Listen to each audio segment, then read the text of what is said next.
Welcome to the Brash podcast, brought to you by dogs, the furry little maniacs that humans domesticated from gray wolves some 30,000 years ago. Need a pick-me-up? Try hang out with a dog for 2 minutes and all your troubles will wash away like Antonio Brown's hopes of ever playing in the NFL again. Use promo code BRASH to save 60%. You heard that right, 60%. Dogs, better than humans since 27,000 BC. I'm Josh, and I'm joined by my best friend, Brandon. And after one episode, we still haven't gotten canceled. We made it to episode 2. Brandon, what is going on, buddy? We did it, buddy. We did it. We made it. I've been reaching out to Joe Rogan's legal team, and they are completely on our side. Nobody, you got to wake up pretty early to cancel Brash Sports. I'll tell you what. That's true.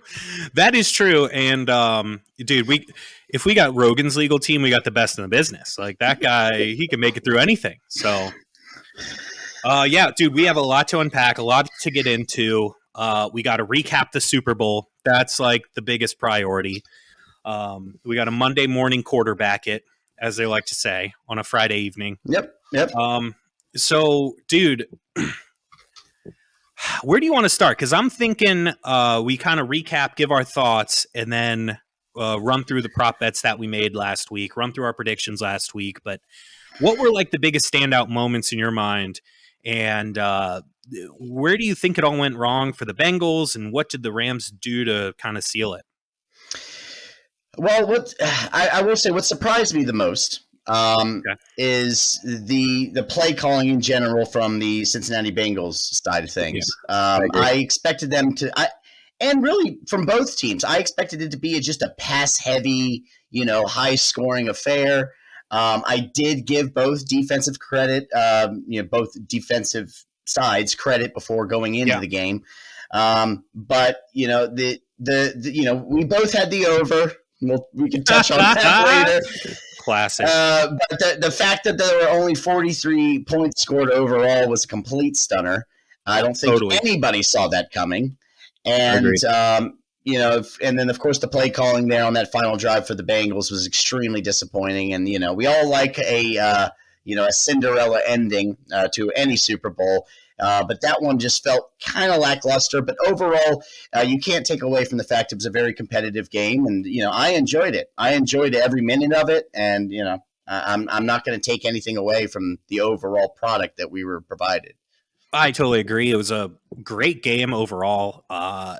You're spot on about the defenses. I think the Rams were going in. Everyone was expecting them to dominate defensively, but Cincinnati really surprised me with how good their front seven was, stuffing the run and putting more pressure on Matt Stafford than I think we thought we would see. The play calling it did kind of suck. The game started kind of how I predicted last week, where I said the Rams are going to go up early, and then after halftime, the Bengals are going to come roaring back. But a lot of it was, I think, OBJ going out was a pivotal moment for the Rams. They were looking to him a lot. He got their first touchdown. He had that other big play. And then when he fucking ripped his ACL to shreds, it almost looked like they were lost. I think they went 3 straight 3-and-outs after OBJ was out of the game. So that really threw them through a loop. The Bengals obviously did what they did, came back. How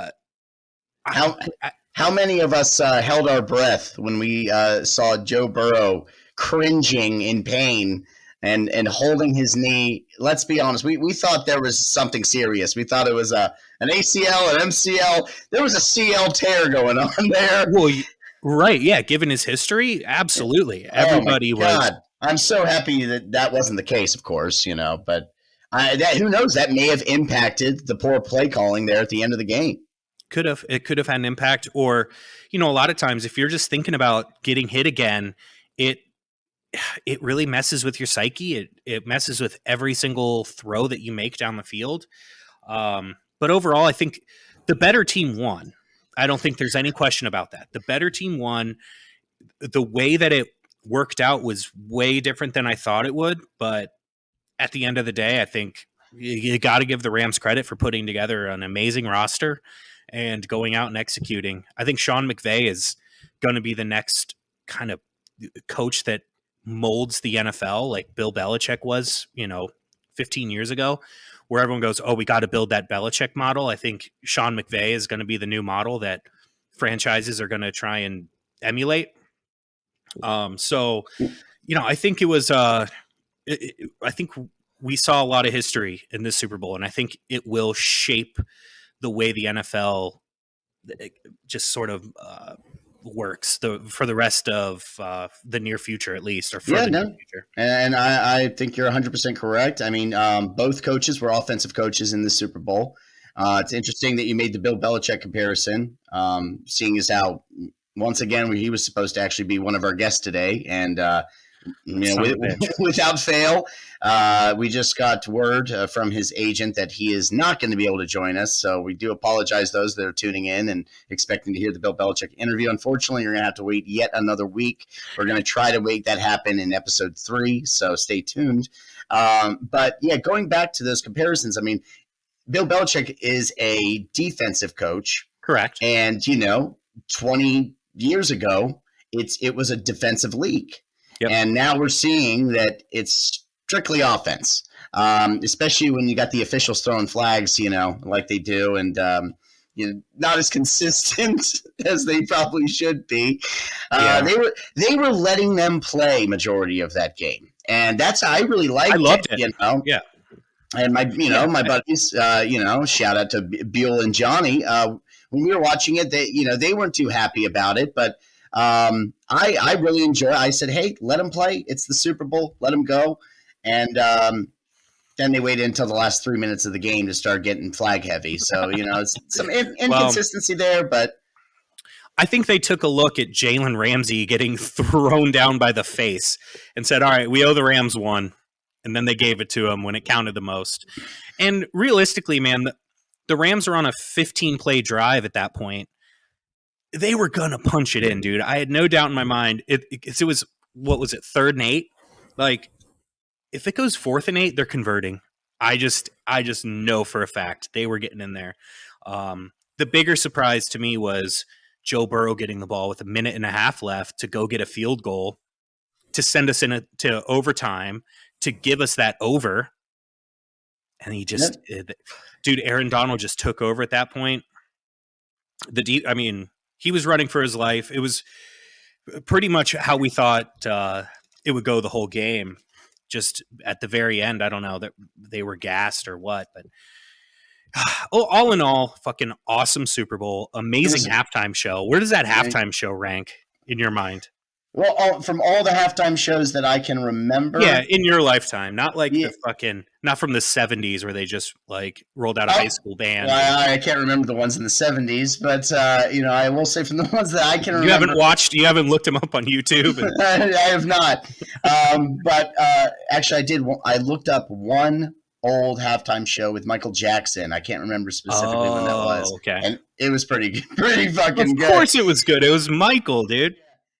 No, I mean, I marked out. I loved it. I thought the whole, the halftime show, and as I've mentioned to you previously, that, the commercials were all geared towards people of our generation. It was a 90s kids Super Bowl. The lip syncing on Eminem's end was very disappointing. They all lip sync. What are you going to do? He just didn't do it very well. Yeah. But, I was extremely entertained, and that's what it's all about, especially as a neutral fan. You're supposed to just be entertained by the game, and I wouldn't have really changed anything other than the outcome, which I really wanted the Bengals to win. But in the end, I'm not a Cincinnati fan, so I really don't give a shit. Moving on to the offseason. Cincinnati has a lot of years left. They'll be fine. Let's run through these predictions that we made. Let's see how we did. Let's see how we did. Let's see what we got right, what we got wrong. Just real quick, I'm going to blaze through these. I don't want to take too much time. No, that's fine. Our national anthem. I'm sure our listeners and our viewers got all the time in the world. Yeah, and you can find these at brashsports.com. We'll have a full list.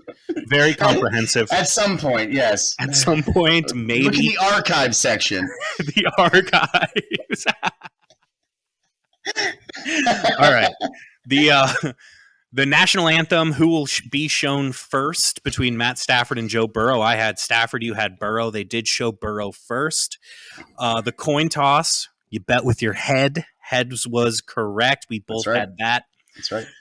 This one, controversial. Snoop Dogg to smoke on stage. I don't know if you saw the pictures or videos, but that dude was smoking on stage. They just didn't show it in the moment, right? So there's plenty of videos of, you can just see him like huddled off to the side, like leaning down. Look that up now. I have not seen this yet, so I'm gonna look it up now, dude. So mad because,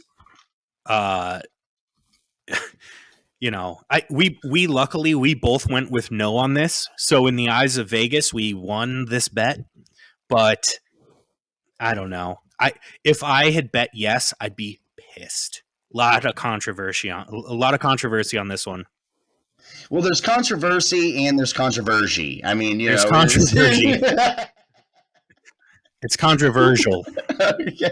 Oh, there it is. I'm seeing it now. You're right. Yeah. But that was just some asshole that was just recording him with his phone, Well, obviously. Technically, he wasn't on stage. He was in that little playhouse that they had designed for them, though. 50 Cent was getting a headache from hanging upside down, all the blood rushing to his skull. Dude, what was that? 75 Cent. That's good. That's good. I am not one. I can't judge, but dude, he was a solid $50. I'll give him that. Yes. So let's see. Will any part of Eminem's performance be censored? I said yes. You said no.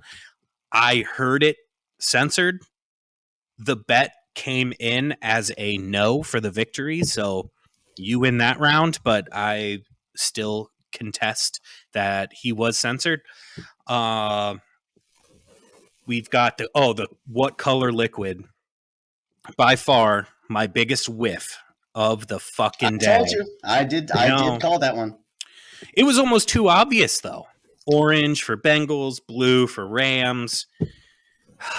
How do they not go purple there? Spice it up, guys. And the purple flavor is delicious too. So the blue is the winner there. We were both wrong. This one, who will the Super Bowl MVP mention first in his speech? I had teammates. That was correct.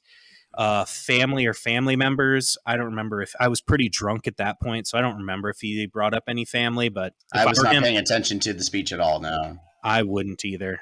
I would thank my teammates and get the fuck out of there. So wait, who was it again? Who teammates. Teammates. Okay. Yeah. What did I say? I said family? Yeah, you said family or family members. And Stafford. Oh no, it was Cooper Kupp was the MVP. It was Cooper Kupp. Yeah. Okay. All right. Well, I'm surprised. If it was Stafford, he would have gone straight to family. Yeah. So my thought process, and I'll probably bet teammates every year that this is a thing. They're surrounded by their teammates. Like when they get a mic shoved in their face, there's teammates all around them. I think it's just the first thing that comes to their mind. I think that would hit 9 times out of 10. No, you're right. So now we're getting into the stats, the props that we bet on stats, where I just dominated through here. Burrow passing, I had the under, you had the over. The under hit. Stafford passing, we both had the over, and it's just remarkable how Vegas can get within half a fucking yard. The over-under was 282.5. He had 283. That's insane. That is insane. Burrow passing touchdowns, we both went under, so we both hit there. Stafford passing touchdowns, you had the over, which hit. I said in the podcast last week I was going the under. I changed it when I put the bets in, but I will still take the L right here. And then I swept the board with the rest of them. Chase receiving, we both went over. He hit it by half a yard once again. Higgins receiving, I went over, you went under. He had a monster game. Yeah, I couldn't have gotten that one any more wrong than I did. So, shame on me. But again, that helped by that missed flag. We all know. That's by what did the it. Missed flag. We both went under for Cooper Kupp. He had 92 instead of 107. OBJ, You went over. I went under. Thank you, ACL. Mixon rushing. I went over. You went under. He had over 65. Cam Akers, you took the over. I had the under. He couldn't get any traction against that Bengals defensive front. So the big predictions, though, the final score, you had Bengals 27-24. I had Rams 31-20. So if you combined our scores, now that I'm looking at it, if you took your Rams score and my Bengals score combined, we'd only be 1 point off. It would be 24-20 if you mashed ours together. So I'd say we were pretty good as a team. That's a recipe for next time, then. Recipe for next time. It's like, all right, you pick that team. I'll pick this team. You pick. Yeah, but obviously the Bengals covered 4 points, which unfortunately for most of the Bengals bettors that I know, they took them outright. They said if we're gonna bet the Bengals, we're gonna just bet them to win straight up. So nobody really took the spread that I knew of. More people I knew took the Rams -4. They obviously didn't cover, and then the over/under somehow didn't get over 48.5, even after. I mean, what was it? We were looking at 16 points in the first 20 minutes of the game, like way on pace for it. So somehow that didn't hit, but there's always next year, Brandon. There's always next year. Well, what are you supposed to do when the Super Bowl's over and you got no more NFL? You're supposed to talk about you're supposed to talk about the next season of the NFL, and that's what we're going to do. We're going to jump ahead and have some fun, and we're going to take a look at who the favorites are to win next year's big game, and also make our own little bold predictions as to the Super Bowl and some other things, just for shits and giggles. So can we get a ticker somewhere on the podcast, like in the corner, like the countdown to the Hall of Fame game or something? Like that would be sick. I think we could probably do that. Yeah. I mean, countdown to the Hall of Fame game. If people are actually watching this, it wouldn't really apply. It would just be whenever we posted it on the internet. So the ticker would always be off. So it kind of wouldn't be relevant. But we can fix that. All right, post recording, we'll fix it. Hey, hold on. Well, according to Anderson, he's going to talk to his guys, and they're going to see if they can work something out. So we do have a pretty good. Anderson pulling a rabbit out of his hat once again. That's what he does. Well, that's and why he's here. We have a great IT team that we never use. I don't know why. Those guys know their shit, but we're running a 2-bit operation over here. I don't know what's going on. We hired the best of the best. All right, so we can get that done. You want to break down these Super Bowl favorites? I mean, you probably have the list in front of you. I've got the list in front of me. All right. Who are our top 5 favorites for next year? All right, top 5. We've got the Kansas City Chiefs at +650. We've got the Buffalo Bills at +700. We've got the Los Angeles Rams at +1,000. We've got the Bengals at +1,200. We've got the 49ers at +1,400. Right behind them, Packers +1,500, Cowboys +1,600. So what was that? That was 7. Wow. That's your top 7. That was so. Yeah. So a lot of things stick out to me here. The 49ers are way too high because they're gonna deal Jimmy G, and they're gonna have what's his name, Trey Lance going. And anytime you have a first-year starter, I don't care how good your defense is, and they do have a good defense. They've got a great running game. They got Deebo Samuel, who might be the best offensive player in the league in terms of versatility. But that's way too high. Like, I would stay away from that bet. +1,400, you're just not getting very good odds. The Bengals seem kind of high. Like, I don't want to give away too much, but I think they're going to have a much harder road than people are giving them credit for.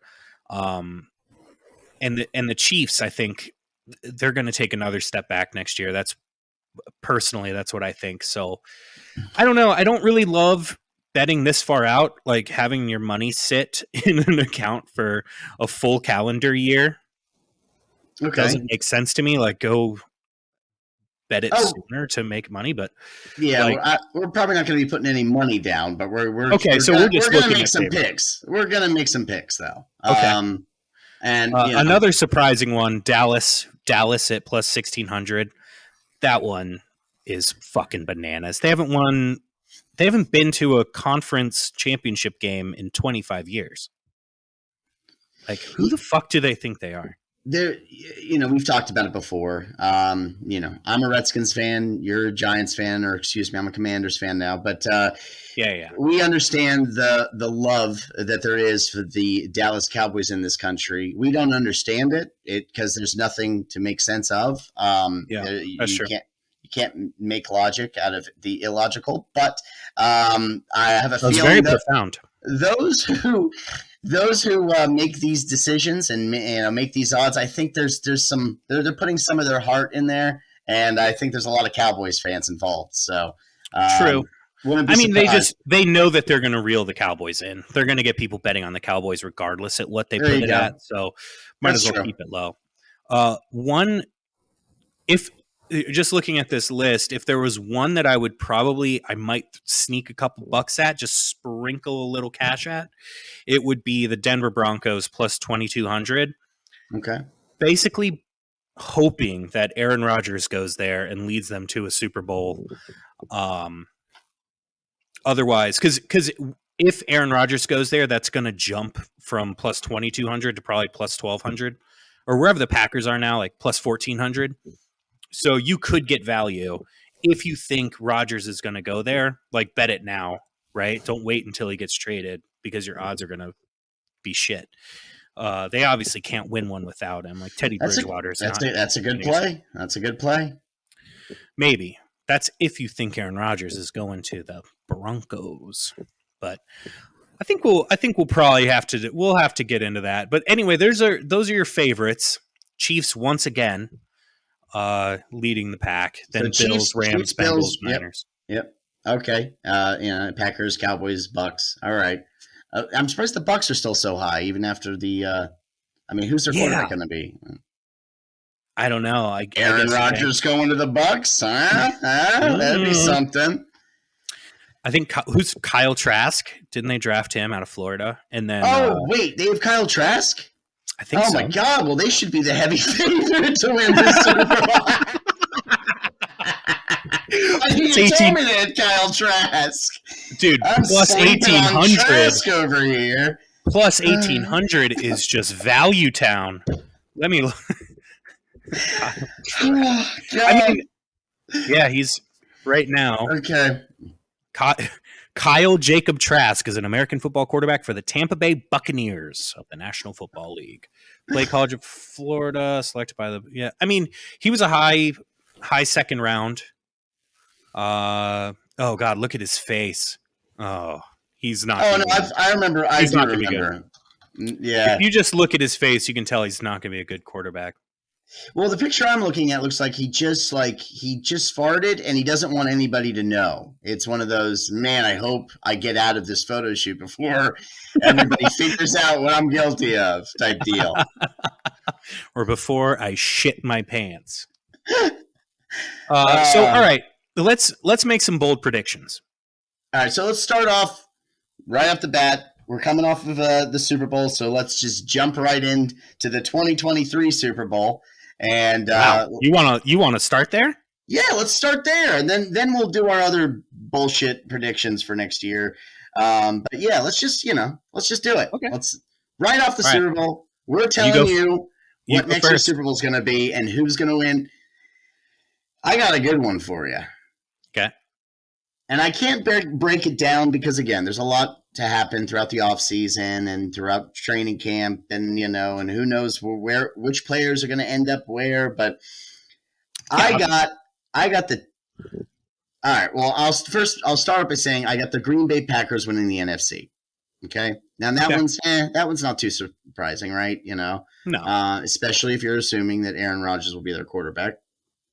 Yeah, halfway through the season, they were the favorites this year. So, and I didn't even look up to see where next year's Super Bowl is. I should have probably done that, seeing as how it could be the third year in a row where there's a home team advantage, but it's in Arizona.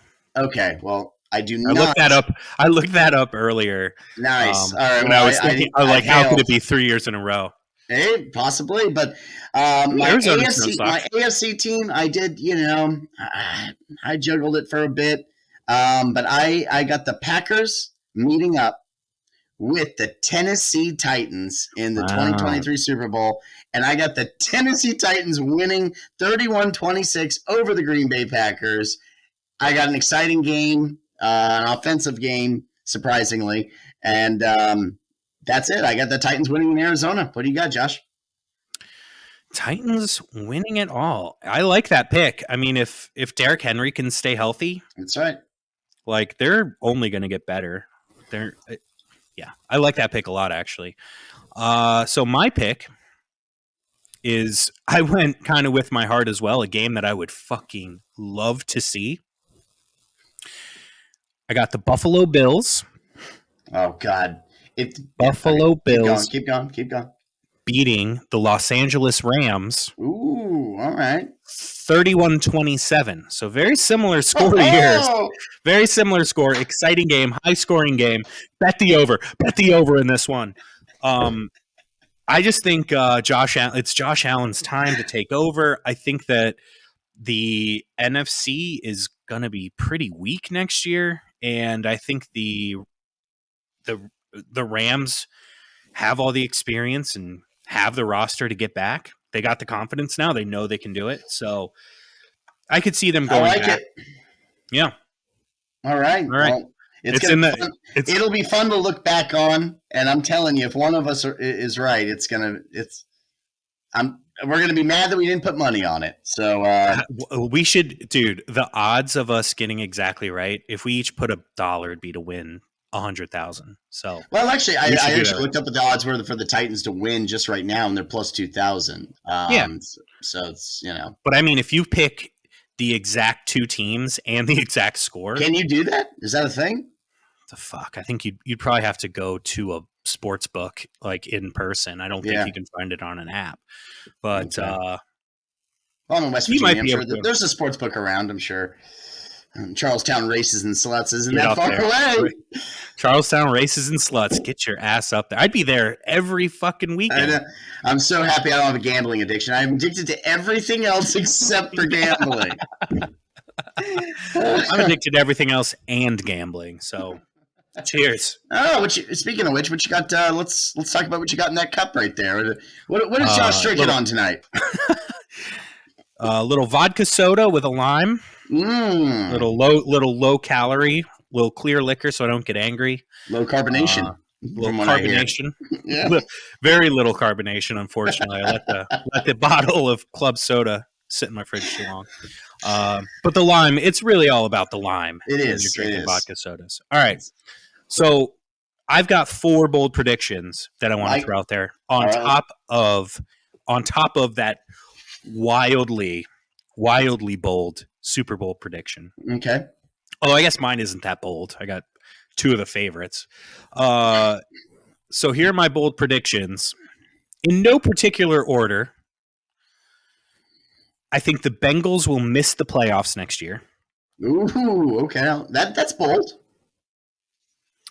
I think the Chargers will win the AFC West.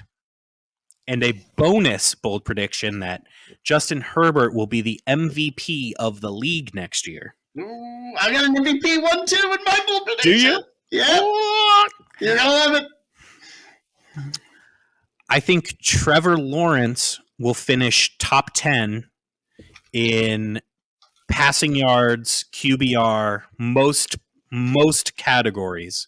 I think Trevor Lawrence has a very surprising year. And I have all these written down if you're typing. Oh, no. I'm listening to you.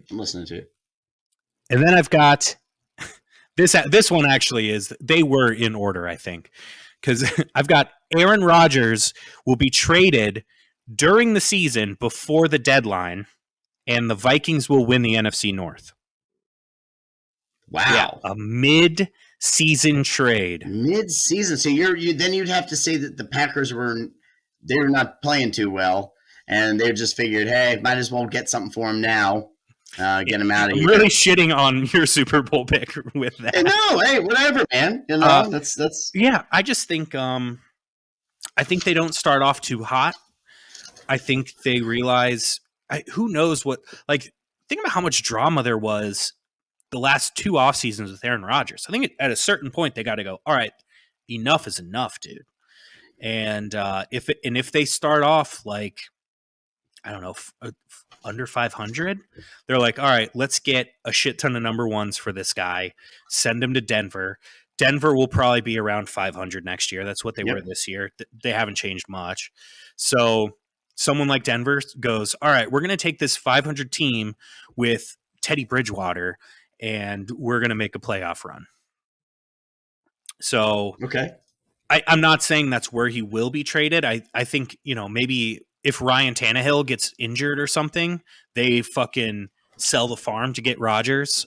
Like, I think someone like a contender could find themselves needing a quarterback and make an offer to the Packers, and the Packers are going to say, no more Aaron Rodgers bullshit. We're selling the farm. We're going to get 1,000 number 1 overall picks, and let's fucking go. Jordan Love is our future.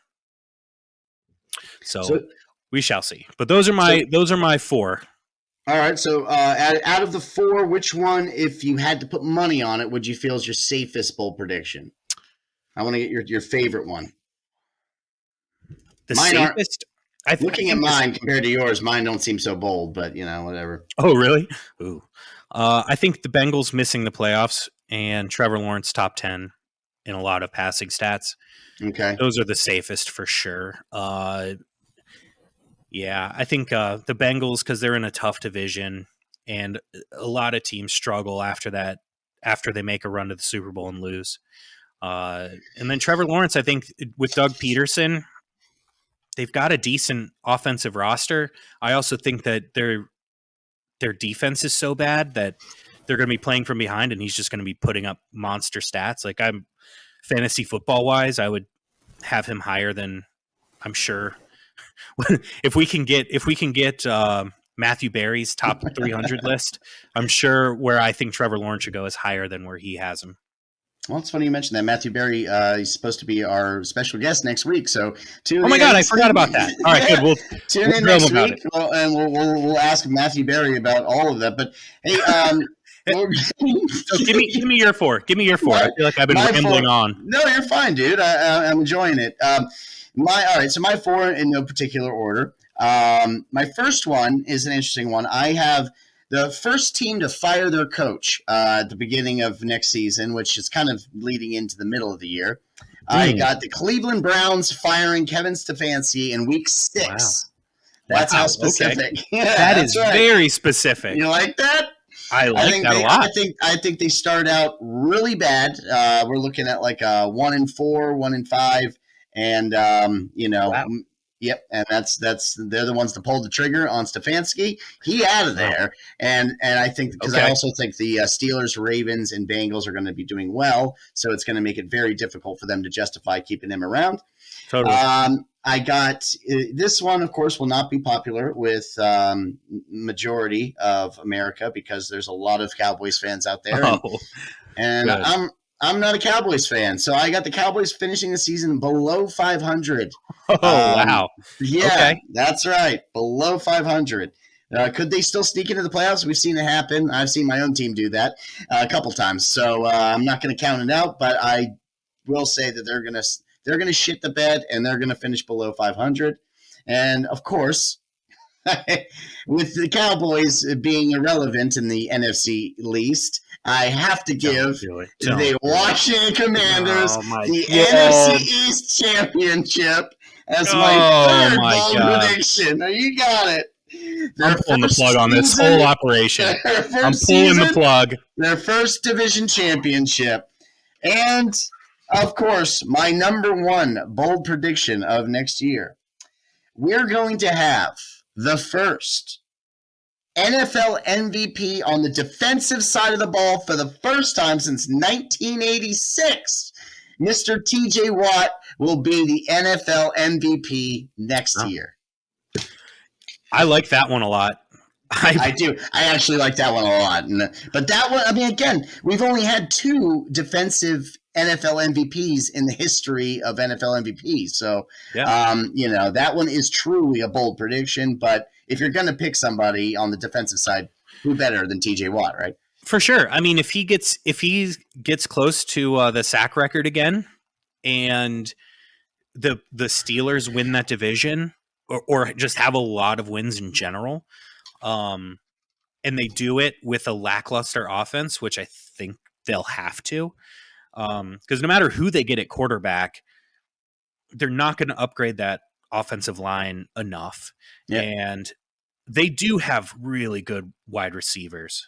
And Najee Harris is really good. Now I think about it, the Steelers has some weapons, but I don't know. I could see that. I lackluster offense, monster year for defense. I like that one a lot. I fucking hate your Commanders pick. How dare you? Hey, come on. It's NFC least. How dare you? It's the NFC least. I'm not saying they're going to win the NFC. I'm saying the NFC least. So, crazy. I mean, come on. Crazier things have happened. They won it 2 years ago with a losing record. So, you never know. The Cowboys are so much better than they were 2 years ago. It is night and day. Speak real quick. Do you know how many sacks TJ Watt had this past season? Didn't he tie Michael Strahan's record? Like 22.5? 22.5 on the nose. Good job, man. Yeah. Holy shit. I mean, I knew he was good, but fucking hell. And he did it. So, dude's 27 years old. And he missed a couple games this year, too. I think he did that. And you could tell. In 15 games. You could tell they're a different team without him. So, I can't wait for that one to come, to fruition. And, you're going to be like, damn, Brandon got one of his bold predictions right. I definitely like that. What was your first one again? The first one was the Browns firing Stefanski in week 6. I like that one too, man. I like that one too. Although, I mean, the Browns, I think, were probably the most disappointing team this past year. Like, I had high hopes for the Browns. I thought they were going to be really good. Same here. I mean, that roster is stacked. They've got an amazing O-line. We were both thinking Browns and Ravens for that division, and we couldn't have been more wrong. Well, Ravens had so many injuries. Like, that's why I think the Bengals miss, because the Ravens are going to they're going to come out swinging next year. Like, they know that their time frame is limited in order to win, and they missed such an opportunity last year because of so many injuries. So yeah. All right, that's it. We got our Super Bowl predictions for next year. we got 4 bold predictions. We've already covered the NFL season for next year, so we're going to have to put a pin in it until the first preseason game, until the Hall of Fame game. No, until the draft. I meant to. This is something that I wanted to bring up. Obviously, both of our favorite sports are football. It's no secret. We spent all of episode 1 talking about football. That's what we spent 40 minutes after the football season is over talking about football next year. So we got to run through, like, what are we going to do with ourselves for the next few months, right? Like, what do you even do in an off season? So I made a quick list of sports. Give me, like, just a gauge of interest, like maybe scale of 1 to 10. Okay. How interested you are in these. Golf. 1 to 10 for golf? Yeah. Oh my God. 1. Really? Fuck. I'm way higher, buddy. I know, buddy. Well, what's yours? You're a golf guy. I'm just not a golf guy. I would go 7.5. Wow. All right. How interested. Dude, I've gotten into watching golf. I've gotten into watching golf a lot. College basketball. Oh, okay. Well, especially with March rolling up here, I'll give that a solid 5.5. Yeah, mine's like a 2 regular season, 10 March Madness. So it evens out to like 5.5. Okay. Yeah. Yeah, if we're just talking about the bracket, it's got to be a 10. Yeah. All right. Soccer. That's a 10. You know me. Okay. I'm a huge Manchester City supporter, as you know, and I love the English Premier League, and that's pretty much how I spend my Saturday every Saturday. So okay. And sometimes. What about like MLS? We also have World Cup qualifying next month. Like I fucking get into that. World Cup, I'm a 10. Like EPL, MLS, I'm like a 3. And the World Cup's actually, that's going to be fun to talk about when that rolls up. That's going to be the first Winter World Cup coming up because it's in the desert. In Qatar or Qatar or however you like to Qatar. It really doesn't matter because I didn't know it existed until they got the rights to the World Cup. They won fairly, as we all know. It had nothing to do with oil money. Definitely.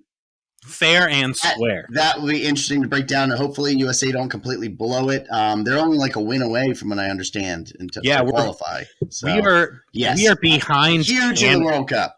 We're behind Canada in the CONCACAF standings. No, it's bad. It's a goddamn embarrassment.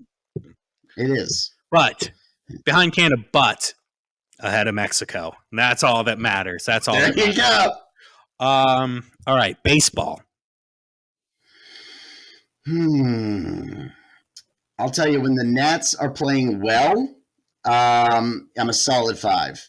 But what about the O's? Not an O's guy. I haven't been an O's guy since Cal Ripken retired. So I'm gonna say I'm at a 2. I'm at a 2. I mean, I got to go to a game to really get fired up for baseball. I was gonna say on TV I'm a 1. At a game, I'm like a 9.9. Baby. You're all in, yeah. And that's also how many beers per hour I drink at a baseball game. Yeah. So it's also $9 per beer. Oh yeah, but that's not real money. When you go to a sporting event, that's not real money. Like that's future Josh's problem. Like that fucking hole in the bank account. That's not real money. This is true. So next up, hockey. Ooh, again, I'm not the biggest hockey guy, but I am a Capitals fan. And, when the Caps are playing good, I'm all in. When the Caps are playing good, I'm an 8.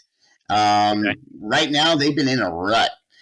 They've probably lost like 12 of their last like 16 games or some shit. So they've not been playing good right now. But I'll still stick with a solid. I'll still give it a solid 4.5 overall interest until the Caps turn it around and the playoffs start. Because we all know the playoffs is when it really matters. That's when you get fired up for hockey. I was gonna say the NHL playoffs are fucking awesome. Baseball and hockey to me are two that are so intriguing because I want to like them so much because of the amount of skill that it takes to play both of them. Like if you look at what a hockey player does on a fucking sheet of ice, it's bananas. And if you think about hitting a home run, that's got to be the hardest thing to do in all of sports. So I want to like them, but I can't get into it unless I'm at the game. And I just don't have the money for that to just go to live sporting events and drink 9 beers an hour. It's just not financially. I need a GoFundMe. We should start a GoFundMe so I can go to more live sporting events, baseball and hockey only. I'm sure if we're being honest, people would probably give us money to go to more sporting events. If we just, genuinely explain to them why we need to see more sporting events and how it would in turn be better for our health, If we could get in the press box. Right. We get in the press box. That's how we do it. So yeah, dude, those two, hockey and baseball especially, like they're right there for me. Like me being really into it, I just can't get over the hump because I watch them on TV mostly, and they both kind of suck on TV. The last one, NBA. It's the same damn thing, dudes. I'm a broken record, but when my Wiz are playing good, I'm a lot higher on the NBA. They suck right now. I'm a DC sports fan. It's brutal, and so right now, as you know, my interest in the NBA is like a 3. Okay. But when they're competitive and they actually have playoff aspirations, I'm like a 6 and 7. I want to be a huge NBA guy. Yeah. I used to be. I mean, I was going to say, you used to be, dude. We were you remember, man, the Agent Zero Gilbert Arenas days. Caron Butler, Anton Jameson, Brendan Hayward. Those were the days, man. And yeah, things just haven't been the same ever since then. I mean, they tried rebuilding, of course, a little bit with John Wall and Bradley Beal. They tried. It just never worked out. We thought Otto Porter would be probably that third piece, and that didn't work out. But Wilt Chamberlain Jr., Wilt Chamberlain's son. So and now they've just completely fallen apart. But yeah, I'm saying I'm right now I'm like at a 2 to a 3 for NBA. Just right now. You know that I'm high on the NBA. Love You're the NBA. Big NBA guy. Big NBA guy. I think outside of the NFL, it's the most entertaining sport to consume. I think you should give the NBA another shot because I think the NBA is better now than it's been in years. Because for years it was just dominated by a handful of superstars, and wherever they went is the only time you'd pay attention to them. And then they all joined up, and then there were like 2 or 3 good teams, and there was no parity, and you could just predict the winner a million miles ahead of time. Now, dude, there is so much parity in the NBA and so many good teams and so many good young players. If you really start paying attention, it's awesome. So, like, get on there, get on TNT on a random Thursday night, see who the matchup is, and just watch good, solid team basketball again. It's not just fucking Kevin Durant ISOs and LeBron James ISOs. Like, they're passing the ball, fundamentals are back. The refs still fucking suck in the NBA, but it's fine. There's still too much flopping for my liking, but dude, there are some really awesome teams and some incredible young players that if you pay attention and watch, you go, holy shit. They're like, John Morant is fucking insane. Donovan Mitchell for the Jazz, insane. The entire Suns roster, insane. So we can dig further into that in a little bit. I would like to, because I'm dying to talk about the NBA. No one will listen to me except you. No, that's fine, man. I mean,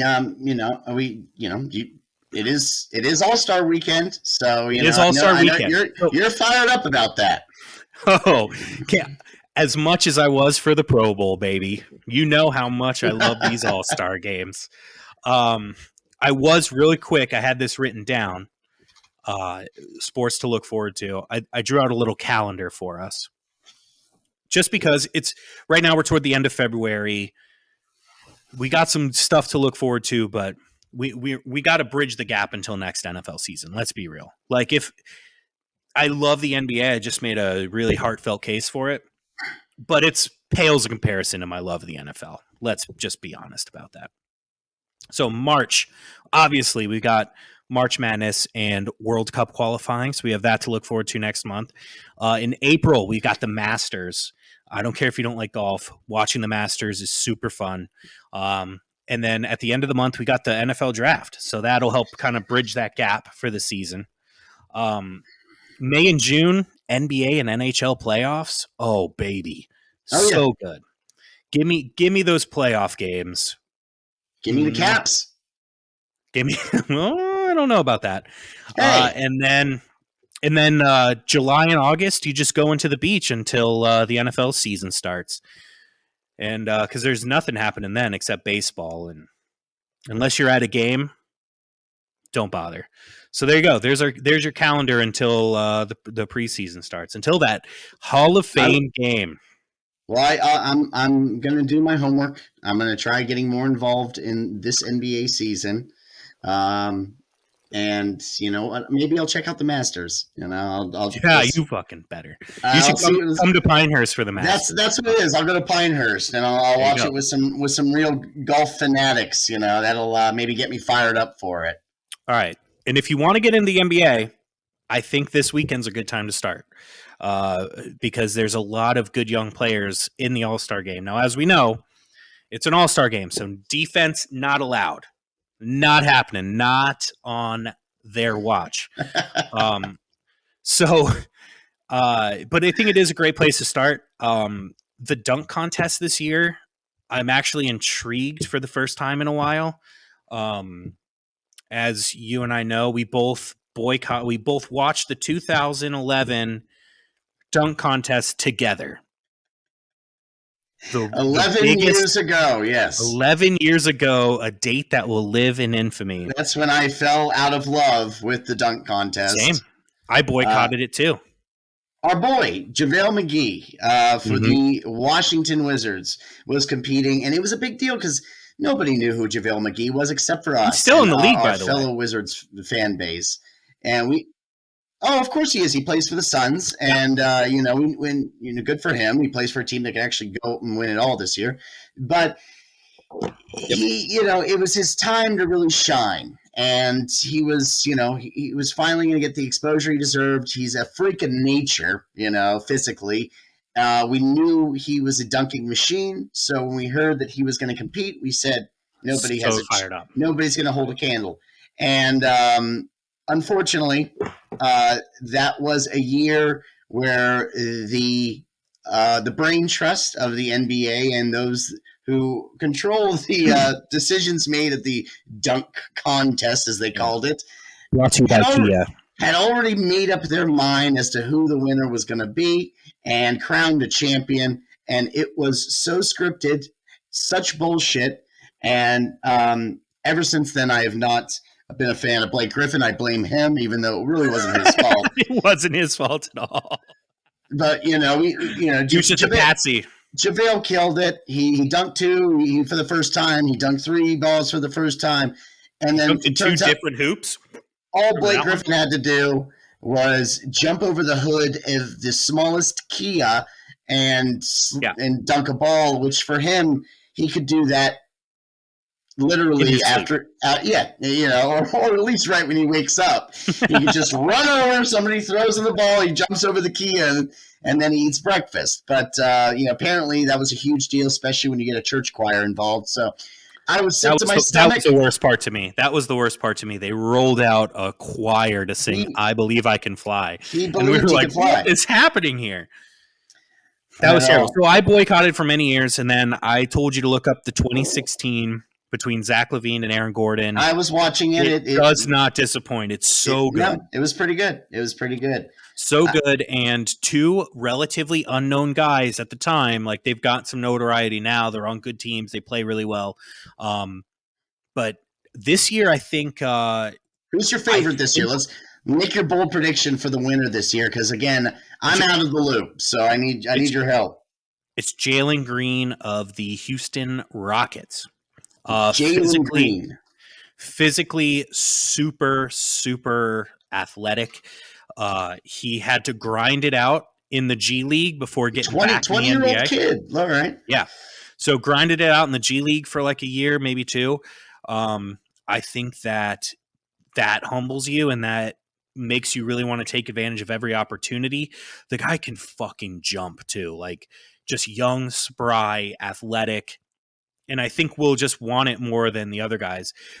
Obi Toppin, he lost it last year in another kind of controversial one. Like, a lot of people thought he should have won. So he'll be fired up for it this year. Cole Anthony, kind of like Jalen Green, just young, hungry dude.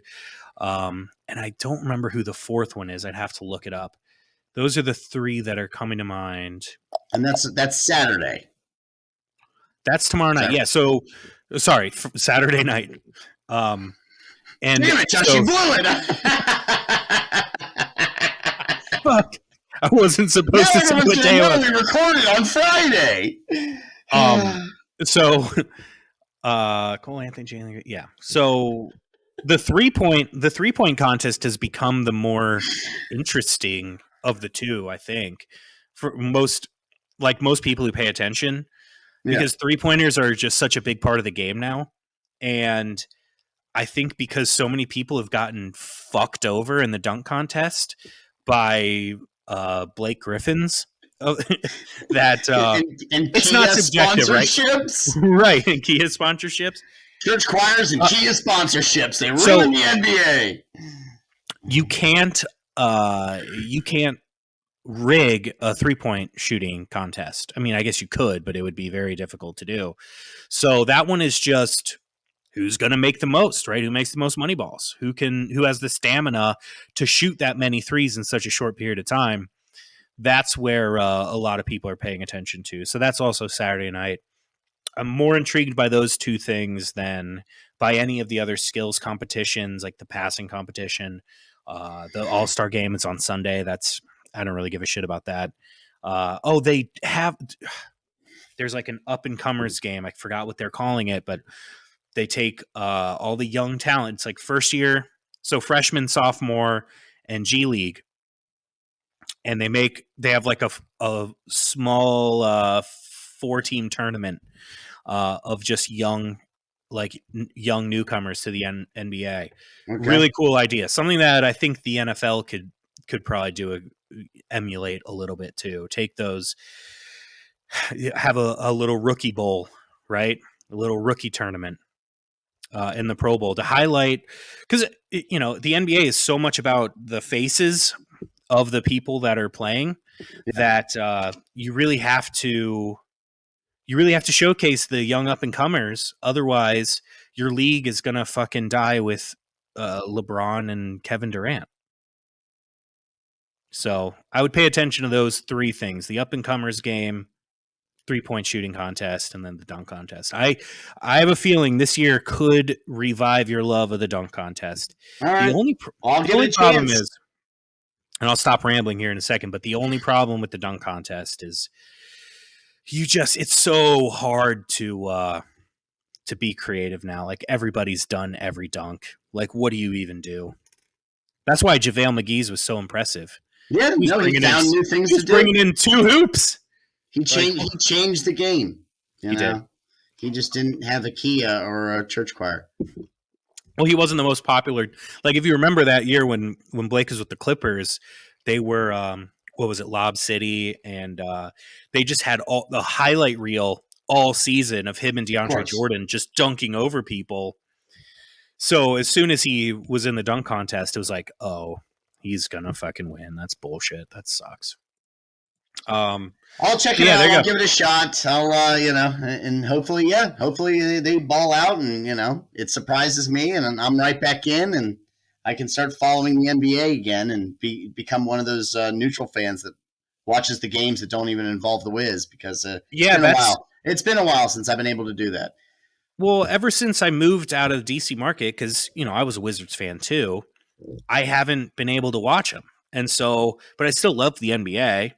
So I end up just tuning into whatever's on and catching highlights. I mean, and again, this is just to put a cap on the NBA talk, but I think one of the main reasons I've fallen out of love with the NBA, other than the fact that, the Wizards have plummeted and become completely irrelevant once again, is the lack of loyalty you see from the players these days. I mean, when we were growing up, you would always identify a all-star with a particular team and city. When you thought Charles Barkley, you thought the Phoenix Suns. When you heard Patrick Ewing, you'd always think of New York Knicks. When you thought John Stockton, you'd think the Utah Jazz. I mean, when you heard Michael Jordan, you thought the Washington Wizards. I mean, everybody would be associated with a particular team. Okay, maybe it wasn't the Wizards. Maybe it wasn't the Wizards, but you know what I mean. Every player used to have that identity, and you don't see that anymore. It's rare, and the guys that do get chastised, like Damian Lillard out in Portland. They're like, "Why are you sticking with them?" And he's like, "Dude, I'm loyal to the franchise." And like, he's getting flack for it. Same teams. with Bradley Beal. It's musical teams now. That's what the NBA is, you know? Yeah, I mean, I don't know. The players have so much control in the NBA versus the NFL, and owners are really on eggshells with them, and they can really just do whatever they want. So that is kind of what has happened. As soon as someone's unhappy, they just throw a fit and get traded, like James Harden. Like James Harden didn't get along with Kevin Durant, and so they've got him out of there. It's like, you guys tried to form a super team, and it fizzled within a year. Like they played like 17 total games together between Harden, Durant, and Kyrie. Like total joke. I agree with you 100%, but I think just all of the young talent out there is mitigating that, because before it was 4 or 5 super teams and the rest of the NBA was trash. And now you've got, I think, 4 or 5 contenders in each conference that are legit well-rounded teams. And the fun part is those teams don't even include the Lakers, who tried to build a super team, the Nets, who tried to build a super team. Like I got the standings pulled up right here. Like the Nets are in 8th place in the East. And the Suns, and the Bulls. I know there's the team ball is back, dude. And guys like DeMar DeRozan, who have been grinding it out in the league for 10 years or so, get to go to the Chicago and put his own little spin on it. And he's not like a superstar like LeBron or Durant, but he formed a great little team, and they've got great cohesiveness, and they're beating the shit out of teams like the Nets that tried to just get 3 good guys and then use up all their cap space and have nobody else on their bench. The Nets are the only team the Wizards can beat, so I'm not putting much stock in the Nets. Yeah, they're terrible, and I love seeing teams like Miami and Cleveland come in and just fucking rock the road. Let's wrap a bow on it. Outside of NBA, outside of the All-Star weekend, what is Josh Cutchins getting into this weekend? I'm just curious. What do you got on tap for Saturday and Sunday, Josh? Got a poker game tomorrow night. Wish me luck on that. Nice. All right. And then Sunday I'll probably just hang out, watch some golf, try and what's the golf thing going on this weekend? What is it? Waste management? No, that was last. Damn it! God. What is it? I can pull one out of my ass there. I don't know. I didn't place any bets because I have been losing my ass on golf. So I took a week off it, but I'll still watch. I don't know. It's not a big one, so not really sure. But I'll definitely watch some golf on Sunday and skip the All-Star game because that's fucking stupid. Oh, and it's a 3-day weekend, buddy. Are you off Monday? I don't get President's Day off. That is not recognized at my company, so that's not an option. But if you go on strike, I'll support you. All right, maybe I'll get a few of my colleagues to get on board with that, and then dude, unionize, get our picket signs ready. But now I got tomorrow. I'm looking forward to my Manchester City Football Club going up against Tottenham at 12:30.